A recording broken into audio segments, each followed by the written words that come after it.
Hi, movie fans. In this synopsis, we will be taking a look at They Live. This one is probably a little closer to the truth than we would like to admit. Let us know what you think in the comments. Let's go. A man named George Nada drifts into Los Angeles looking for work. He says he is from Denver, where everything just dried up.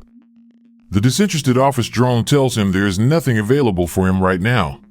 Walking around downtown, he comes across a street preacher sermonizing to a crowd. He listens for a while but moves when he sees the cops coming. He sleeps rough that night and watches TV through a window. There is a woman bleating on about wanting to be famous as a police helicopter flies overhead. George manages to get some construction work, but he is told not to sleep on site. Frank, a fellow worker, tells him about Chesterfield's on 4th where they have food and showers. George doesn't reply but follows him. Frank shows George around the site and introduces him to Gilbert, who, he explains, can get what you need. They get their food and get to talking. Frank explains he left his family in Detroit when the steel mill went under. He goes on to say everyone is out for themselves, but George says he believes in America and he follows the rules. That evening, while George is walking around the camp, he sees a TV. It picks up interference showing a man warning about how humans are being lulled into a trance by hidden beings. He warns, they keep us asleep, selfish, and sedated. The interference gives them headaches, and oddly the street preacher from earlier is by a church mouthing the exact same words. Gilbert suspiciously urges the preacher to get into the church.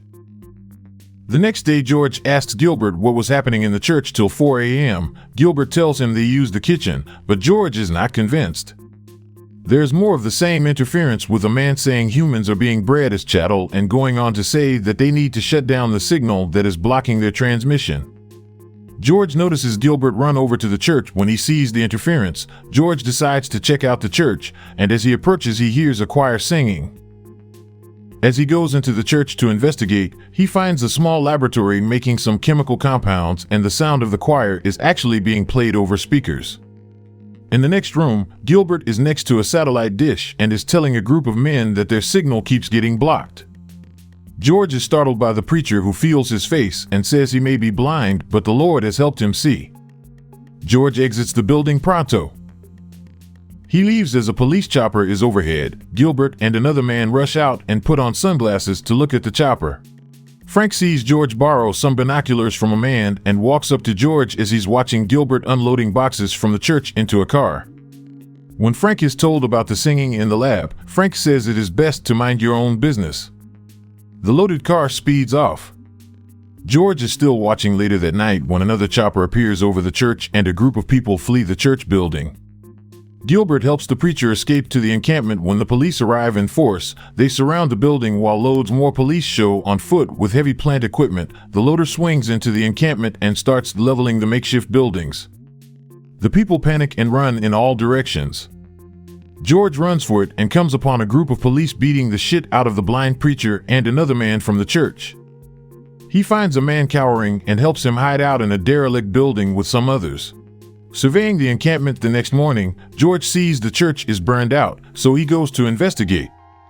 Inside, he finds a box in a hidden compartment. He removes it to an alleyway to inspect. He finds that it is filled with sunglasses. He takes a pair and hides the rest. He tries on the sunglasses and is surprised to see everything is in black and white. He looks at a billboard, and through the glasses it says "Obey." Without the glasses, it is a computer ad. Walking around with the glasses on, he sees hidden messages everywhere, in magazines, in shop windows, and on billboards. Even some people are transformed into ugly creatures by the glasses. As he walks around, he sees the same messages everywhere, and many people are not humans. He confronts one in a grocery store, and she says into her watch, "I've got one that can see." He sees that lots of them are now reporting him into their watches. Now worried, he removes himself from the store and once outside makes another comment to one of them. He immediately gets tackled by a cop who isn't human either. The cop knows he knows and tries to convince him to talk it over with them. George is like, to hell with that, and attacks the police and eventually kills them both with their guns. He snags the shotgun from the squad car and books it. As he is walking away, he sees another police cruiser coming, so he slips into the nearest building. It happens to be a bank, and when he sees lots of alien creatures in there, he says, I have come here to chew bubblegum and kick ass. Following up with, And I'm all out of bubblegum. then he starts blasting as many of the aliens as he can. He is about to shoot one, but to his surprise, it is able to teleport out of there using its watch. Lots of police arrive and he escapes through the back. He is hiding out in a parking lot and takes a woman hostage, telling her he just needs a ride out of there. Once they lose the cops, he insists they go to her place. As they walk to the house, her neighbors say, "Hi, Holly." George tries to explain to Holly what's going on. She says that she will do whatever he wants, but just don't hurt her. She says she is the program director at Channel 54. When he gets up to excitedly show her about the signals, she cracks him around the head with a bottle. He goes flying through the window and falls a long way, lucky not to break his neck. She calls the cops on him, but he manages to get away before they arrive and sleeps rough that night. The next day he finds Frank on the construction site, but Frank wants nothing to do with him after killing all those people. Not people, he tells him. Frank calls him crazy and to get lost. George goes back to the alley to find the box that he stashed. When he finds the glasses, he sees that Frank followed him there, and he tries to get him to try on the glasses, which Frank doesn't want to do, and punches George when he gets close with them. They then have one of the longest and most epic fights in cinema history until George finally forces Frank to wear the glasses and he sees the light, so to speak. They find a hotel and get a room to nurse their wounds and come up with a plan. At some point, Gilbert tracks them down to the hotel and lets them know about a meeting that is happening that night. The world needs a wake-up call. They make their way to the meeting. A friend of Frank's from the encampment is there and swaps out their shades for contact lenses that are the latest tech. Gilbert sees them and explains that many humans sell out, and once they get more money they just go along with it. The man on the TV explains that the Earth is being geoengineered by them, for them. Frank asks, What do these things want, and why are they here? Gilbert says they are free enterprisers and the Earth is just another developing planet. Walking over to a table of weapons, Gilbert says they need an assault unit to hit them hard. Frank and George start tooling up. Another man explains how their expensive watches are comms units and can also make them teleport with a secret code that he is trying to work out. Gilbert starts the meeting and explains his plan is to shut down their signal rather than a full-on assault with a few guns. George looks over and sees Holly in the meeting. He goes to talk with her and she apologizes for almost killing him. As they are talking, there is an explosion and the cops march in, shooting and killing the group members. Some shoot back, but many are killed, including Gilbert.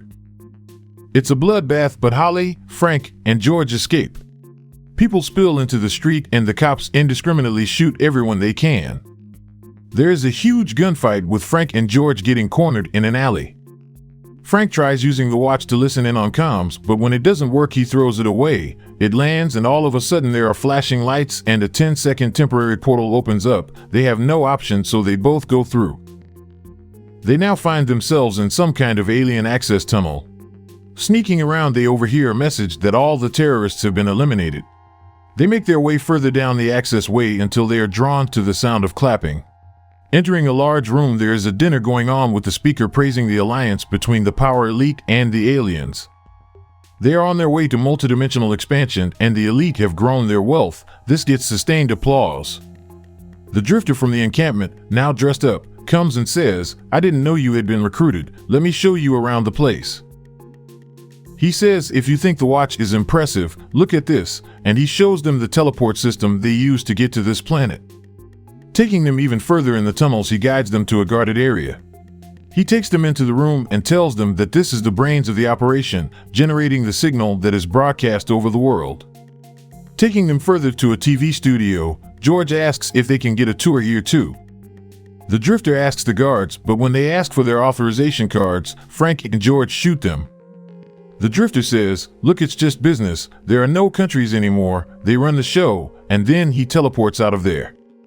Frank and George pick up the guards' guns. Frank sets off a grenade and they go in shooting. Channel 54 goes off air. They gun their way through the Channel 54 building, shooting any guards they come across while making their way to the roof. They bump into Holly and take her with them, killing the final guards and ascending the final stairs. George runs ahead to the roof. Holly shoots Frank. Once on the roof, George looks at the satellite transmitter and is about to shoot it after Frank and Holly are clear. Holly says she is clear. Then when he looks, she has a gun on him and says, "Don't do it." He looks at her and she continues, "Don't interfere. You can't win," as two helicopters approach. He drops his gun but pulls another from his sleeve and shoots Holly. He then shoots the transmitter while being shot from the helicopter. There's a massive explosion from the transmitter and a mortally wounded George flips off the helicopter. Thanks to the resistance, the jig is up and the aliens are no longer invisible to humans. Thanks very much for watching this synopsis. I hope that you have enjoyed it. Let us know what you thought of John Carpenter's They Live in the comments. Thanks for watching. Peace out.